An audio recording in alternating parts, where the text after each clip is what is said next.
So, since you know that you're getting a deal today, I don't want any complaints. And I've also developed, actually, my own approach to therapy over the years. And the good thing about that is nobody can tell me I'm not doing it right. So I really recommend that. Hold a second. Just one sec. Actually, before I begin, I'm just going to familiarize you for a second with what DEFT is. It is a therapy that accesses and integrates deep unconscious affect. And it is not strictly a cathartic therapy. It doesn't mean just getting to deep levels of emotion, although that's vital. But through that process, the client is also then given the opportunity to recover memories and associations that are linked to those emotions, and then has an opportunity to reassess how their early experiences are impacting them today from a visceral level, and then to make more conscious decisions about how they want to use what they have discovered and apply it to their current behavior. And there actually is growing neuroscientific research that, that these are the elements that make for empirically based effective therapy. The emotional access and the cognitive linking, developing a coherent narrative of our lives out of that deep connection to what we feel. It's a therapy that heals through the attachment relationship. There's a whole lot that goes on besides just a bunch of tools and techniques. It's a real relationship, and the way in which the therapist is neurobiologically attuned and empathically engaged is extremely important to the whole process. So we're looking at our body language, at the gaze in our eyes, what people see when they look at us, what they hear in the tone of our voice. It's, the full use of ourselves and encouraging the full use of the patient's self. We are interrupting defenses, which is a really tough thing to do in a way that people are not going to feel criticized. They will sometimes, but we have ways of dealing with that. But we help people to separate their defenses from who they are. And when we interrupt defenses, we do it in a way that conveys compassion for the fact that certain defenses create a lot of suffering. We use vivid language and metaphor to make the process more engaging. We want to instill hope and a sense of mastery, and we also place great importance on attending to the well-being of the therapist, since we are one half of this therapeutic dyad. So I wonder if any of you ever have the experience of having seen someone for a while and you get the sense that you don't know where the heck you're going, or things seems to be kind of drifting and you get lost. Do you ever have that experience? There actually is a study, it's Orlinsky and Ronstadt, that showed that there's a pervasive lack of confidence among therapists in their technique, and that 75% of therapists doubt their ability to motivate their patients to engage in the process, and say that they're not really aware of what's occurring within the patient moment to moment.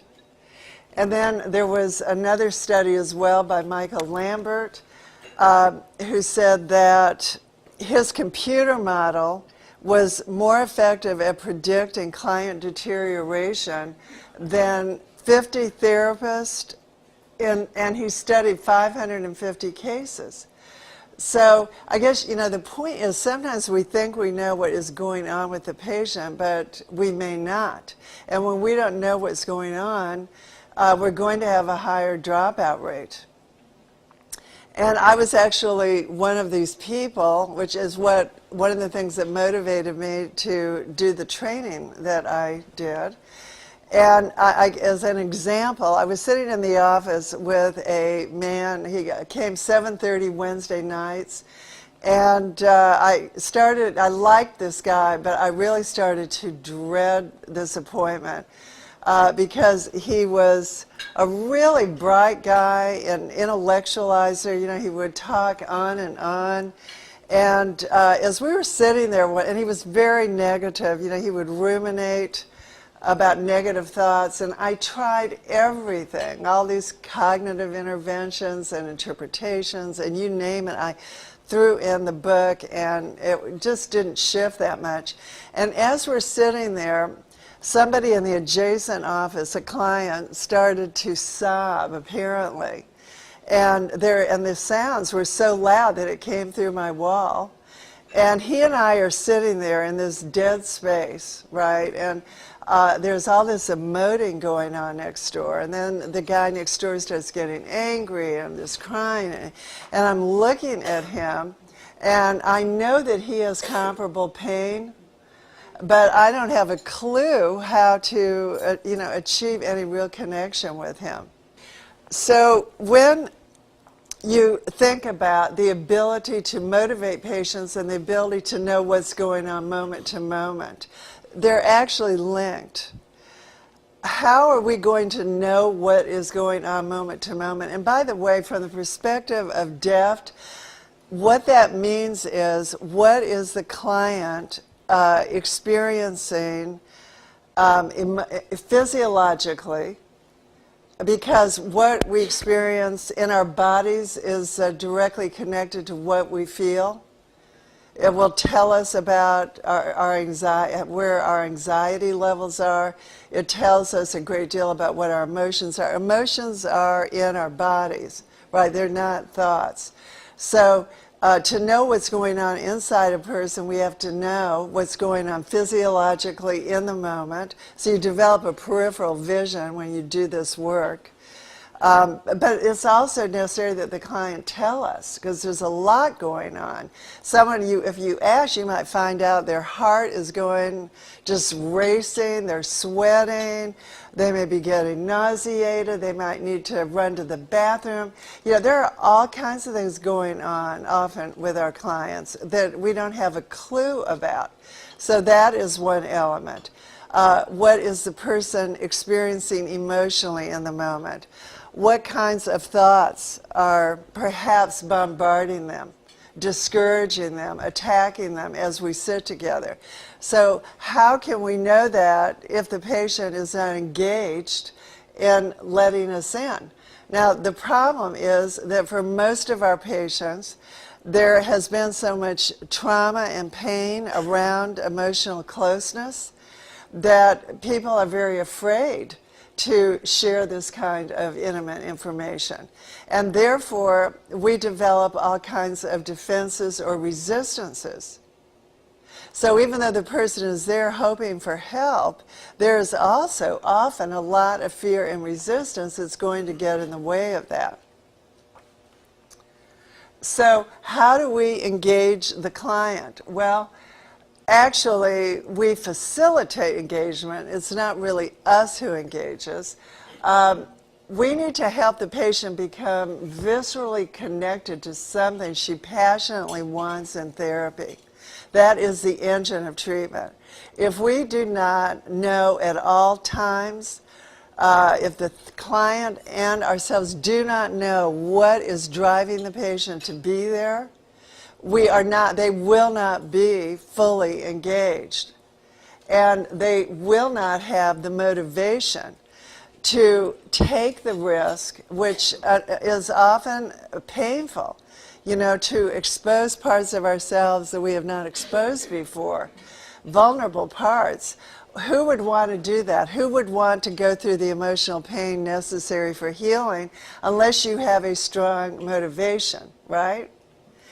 So to have a strong motivation, we have to want something and be clear about what we want and what we're going to need to do as a partner in therapy to achieve our goals.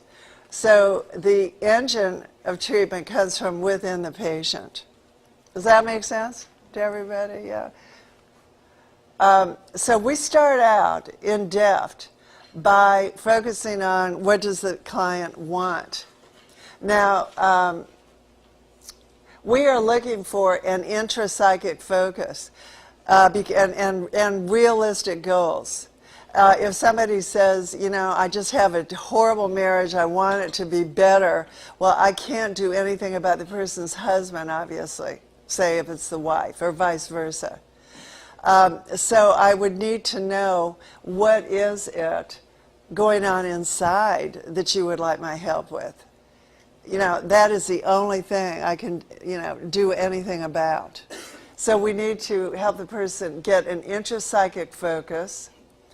And once we know what it is that is driving the patient, then I will refer to that repeatedly throughout the therapy. You know, if the person says, well, you know, it took me a while to get to this with one man, that he really wanted a relationship with his son that was different from what he had with his father. Now, he wasn't able to tell me that for maybe a half an hour, but that really brought him to tears.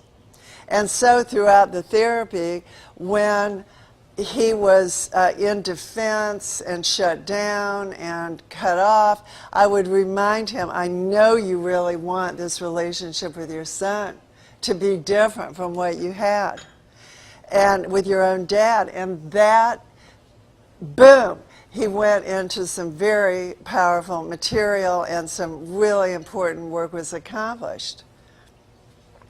We asked that opening question in a way that invites an internal focus. Like, you know, you must, obviously you're in pain, emotional pain to be here today.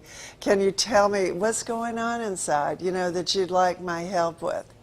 We're just, you know, whatever language, don't worry, but you find your own language, but we're guiding the patient to look internally, to not begin to tell us their history, to not begin to tell us about their brothers and their daughter, but to tell us about them, what's going on inside of them that they want help with.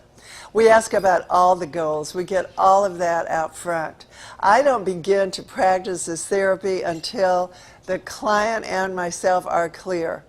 And if it takes one session or 3 sessions, then that's how it will be. But I will not begin to explore anything until that is clear. For instance, I hope people will show me more respect. Well, of course, we can't do anything about what other people, how other people respond. But what we could do is help you perhaps to have more respect for yourself. You know, maybe take a look at how much you are valuing yourself, which could then have an impact on how other people view you. You know, that would be something we could work on if you would like. When we ask about the internal problem, there are 3 possible responses. Somebody might tell us an internal problem, like something's going on in me that keeps me from finishing my dissertation. Okay, that's something we can work on. We can take a look at what that sabotaging force is. If somebody says that, then that's a green light to me to go forward into looking at a specific situation and exploring feeling, going deeper into what is inside. However, more frequently people present with various forms of anxiety. And we categorize anxiety, multiple forms of it. We need to be able to identify exactly what kind of anxiety somebody is experiencing and what the level is, because if it is too high, we do not explore for deeper feelings. Like I said, this is an intense emotion processing therapy and consolidation, so we don't go there with high levels of anxiety. Or they may come up with a defense, I'm not sure I have a problem. It's my wife who thinks I have one. So then we have ways that we work with defenses. Patients who were prepared to have realistic expectations of therapy had a better outcome than did controls who received the identical treatment but without preparation. Did you guys know that? You know how, I mean, I really didn't for a period of time, just how important it is that these expectations be clarified and that they be realistic. And that during the orientation period, the therapist tells the patient about the power of the treatment. We want to generate hope.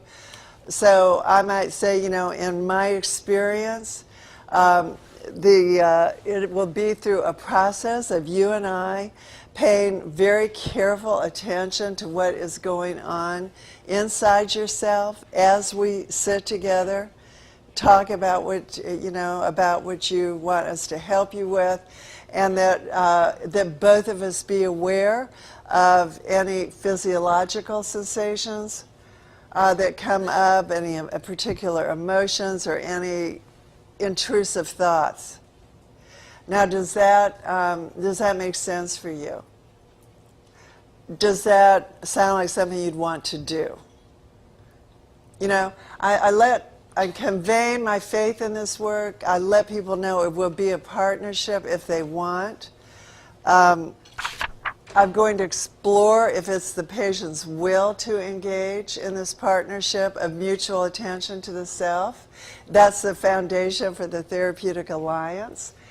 And my stance is going to be caring but neutral. You'll see the open palm. We invite. We are available for this partnership, but we are not holding. We're not directing. We're not pushing in any moment of this treatment. We are honoring the patient's will. Nobody has to change. It's okay. But I will facilitate your growth if you want that. I'm going to show faith, but my faith alone is not going to get you there.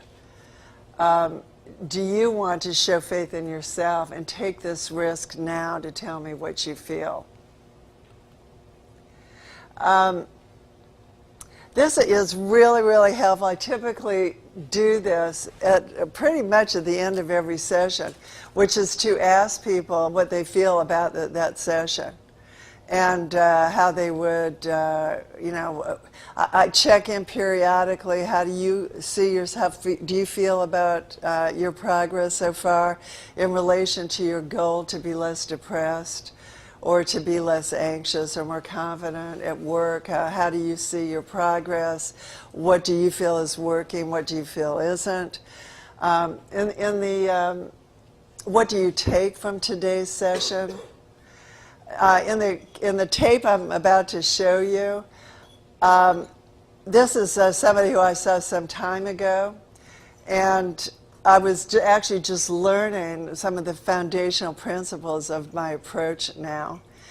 And he came in, I've been seeing him for a while. He'd actually made significant progress. He came in with social anxiety. He felt like he did not have that problem. He was really okay with people. He'd been in a severe depression. His depression at this point was more mild to moderate maybe, but nowhere near what it was. And I had no idea, because I never asked, that he really had pretty much met the goals he wanted, and had no other goals that we were working on. So a lot of people in this circumstance would just stop coming, and I wouldn't have a clue why they stopped coming. But in this case, he came in and told me that he wasn't getting anywhere. So I'm going to show you a few minutes of this session. Needless to say, you know, that these tapes are great gifts, really precious gifts from our clients who are under no pressure from me whatsoever to be taped. But they are given an option if they would agree to allow our work to be used for training purposes. And some people are generous enough to do that. If you recognize this person, please excuse yourself, okay? And of course, is of the utmost confidentiality.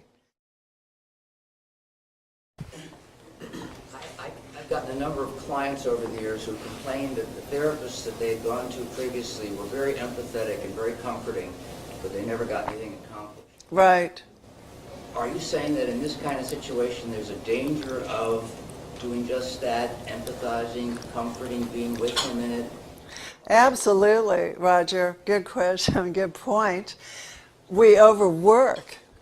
You know, we begin to take on the role of both the client and ourselves.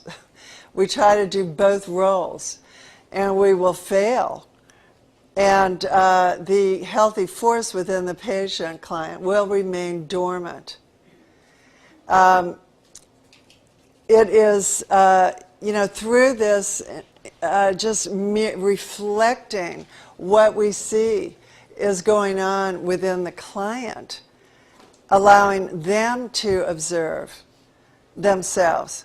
You know, that it's not me who needs you to have a goal. Do you ever find in doing this work that as you begin to unlock them, that we unlock them, right? Yes, right. I'm just saying we Right. unlock together. But as well as they begin to really connect to the feeling that they've kept, Right. that the rage intensifies and they begin perhaps doing behaviors that are self-harming. I mean, do you have to guard against that? Is that something you worry about? Oh, it's a good question, Joan. You can do damage. You have to be very aware, moment to moment, of the person's anxiety level.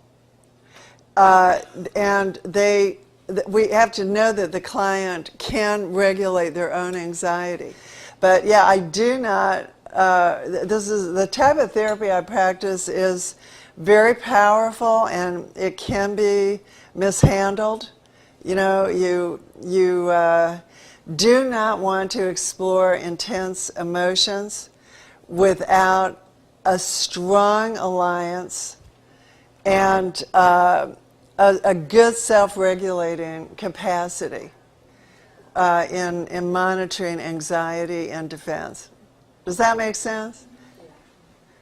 I don't think I'm going to show more of the tape right now, but do you have any questions or comments at this point? I know this didn't show a whole lot, but go ahead. Yeah. I have had patients that were substantially in the same place. Sometimes, if we go too fast in that interrupting thing, or if we just plain go too fast, the client will report back to me that they're having their panic attacks. So not all of my clients actually are able to regulate very well. When you say going too fast, what are you? I was just wondering what you meant by that, though. I just meant that their emotions are brought up during the session. Okay, well, okay. You know, when I was saying that, we actually, there's a wonderful questions and comments. When we start in the initial session, I remember I said we need to find out what the client wants. And I don't do any therapy until I know that. And it took till the end of this session, an entire session, to find that out. Once I know what the client wants, I let them know what their role is going to need to be in our partnership if we are going to be able to help them achieve that goal. I make it very clear it's going to involve their willingness to focus on what's going on inside themselves, moment to moment. The therapy involves moment-to-moment tracking. So I am not ever going to be in a place where I can't tell you what's going on inside the client, because the client and I would not be doing this work if we didn't have this alliance, and the client lets me know. Right? So we know what's happening moment to moment. And if, just a second, Joan, and if what's happening in the moment is anxiety beyond about a 3, 4 on a scale of 1 to 10, we talk about three different discharge pathways for anxiety: striated, smooth muscle, and cognitive perceptual disruption. The striated is akin to sympathetic activation of the autonomic nervous system, and it involves muscular tension. So if you've got the jaw clenching, intercostal sign, not short, but just, deep sighs, they start kicking, twisting their hair, twisting the Kleenex, you have muscle tension. And that is typically not high anxiety. That is actually a good sign. We need some anxiety to propel the work. So that would be a green light. On the other hand, he said he was stiff from head to toe. Well, I would say he was in a freeze state. That's very high anxiety. So I'm not going to go anywhere with feelings. Forget feelings at that point. I'm going to engage him in checking what's going on throughout his body, which is one way that we bring down anxiety. What else do you notice in your body? What else do you notice? Oh, so your heart's racing right now. You've got sweaty palms. Anything else you notice? Oh, what did you just say, Susan? People get cognitive disruption, which is high anxiety. They're not really following what you're saying.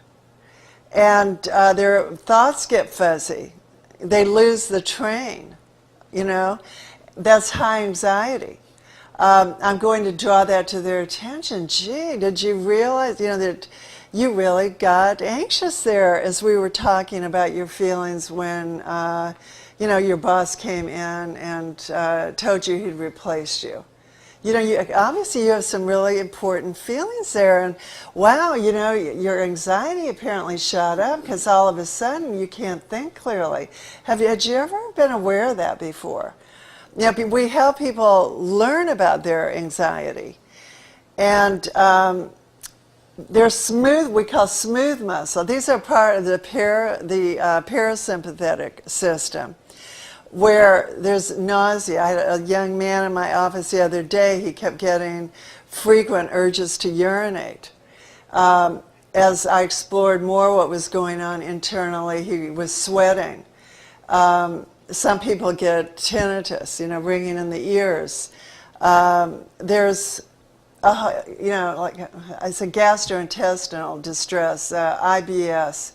High, with IBS you go very slowly. So when I say going slowly, I'm talking about a focus on feelings. I don't focus on feelings if there is high anxiety or if there is high defense.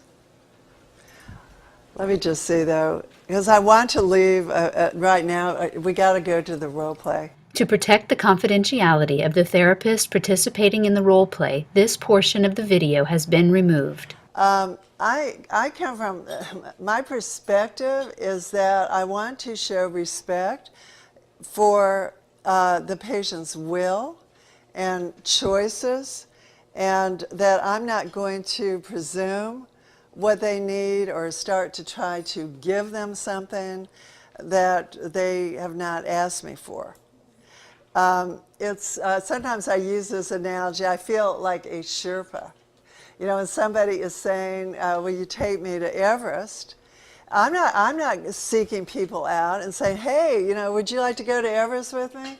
You know, I'm not doing that. You come into my office, right, because you want to go to Everest. Roger. Do you have a hypothesis about the connection between her anxiety and what it is that she raised here as her presenting problem? All I know right now is that there was I see some evidence of what I would call a perpetrator system, which is that part, which we all have to varying degrees, but that part of us that is doubting and devaluing us and relentlessly driving us and telling us we're not okay where we are. You know, and that whipping part fuels anxiety and makes it harder to think, harder to have insights and to connect with what we want. You know what I'm saying? It restricts our creativity, our creative thinking. So I think I would see a system, you know, where that with this particular client, what's going on in her body doesn't seem, you know, focusing on that doesn't seem like something that seems important to her. I believe that can have detrimental effects. But what I think doesn't matter. You know, it's whether that makes sense for her. Does that answer or not? Well, Maybe. I mean, the thing that I've seen with anxiety is that people who are driven that way, they don't know what the experience is like of being competent and effective unless they're feeling driven. So the fear is if they stop feeling anxious, nothing's going to happen. Well, see, first of all, I'm not, you know, anxiety is actually it's a biophysiological reaction. And, you know, when I said, "Are you aware of feeling anxiety?" she actually wasn't. It's, you know, I don't presume to know what's going on inside until she tells me. But, you know, we really have to, I think, you know, this client would need to turn, you know, get out. She has the idea that her thought process is going to help resolve her problem. You know, she'll be able to do it in her mind and through cognitively and through talking to other people, right? And I don't believe that that's going to be as effective a path. But if she does, that's fine. But I think if in our work together, she might come to see that that's not working for her, that maybe she's been doing that for many years, you know, relying on her cognitive abilities. But nevertheless, she's still suffering in some way, or she wouldn't be in my office. So it would be at the point that she starts to turn against the intellectualization, the reliance completely on the cognitive, that her anxiety would predictably rise. And then you would start to see that maybe shallow breathing, maybe, you know, all forms of anxiety would then start to manifest. If there was an agreement that going into your head is not solving this problem, thinking about it, trying to figure it out, has not really gotten you where you want yet, or you wouldn't be here. Does that make sense? You bet, Yeah. So would be a defense of intellectualization working, and she would need to turn against that defense before we would see anxiety. Because typically when people are in defense, they don't feel anxiety. And of course, we have unconscious anxiety, you know. We must be out of time, just about. Yeah. Part of your early few sessions with the client Yes. is in analyzing the defensive strategies that that client uses, and in your own inimitable way, you know, holding out your hand to you know, unlocking that defensive mechanism in with all the subtlety of the particular defense, as opposed to like I mean, you know, we're taught in school to do all these general things, right? First, you know, Joan, I just want to say though that I don't work with defenses until I have an alliance to work with defenses. But are you right? analyzing? I don't overwork, particularly. I mean, if certain insights pop into my head, they pop into my head, but I'm not sitting there trying to figure something out. We're going to have to do it together. And I don't interpret, typically. It's from what is, you know, the patient's engagement in the process with me, and as they're connecting more deeply to what they feel, enormous insights just come. Like, you know, this man, all of a sudden, it's just amazing work, really. But I mean, all of a sudden, he's right in that schoolyard where he and his friend are beating each other up. And he starts making these links. I can't figure any of that out, you know. This is something that rises from within him when he decides that his defenses and his anxiety are not his friend. Anyway, okay, Roger. Thank you. Okay.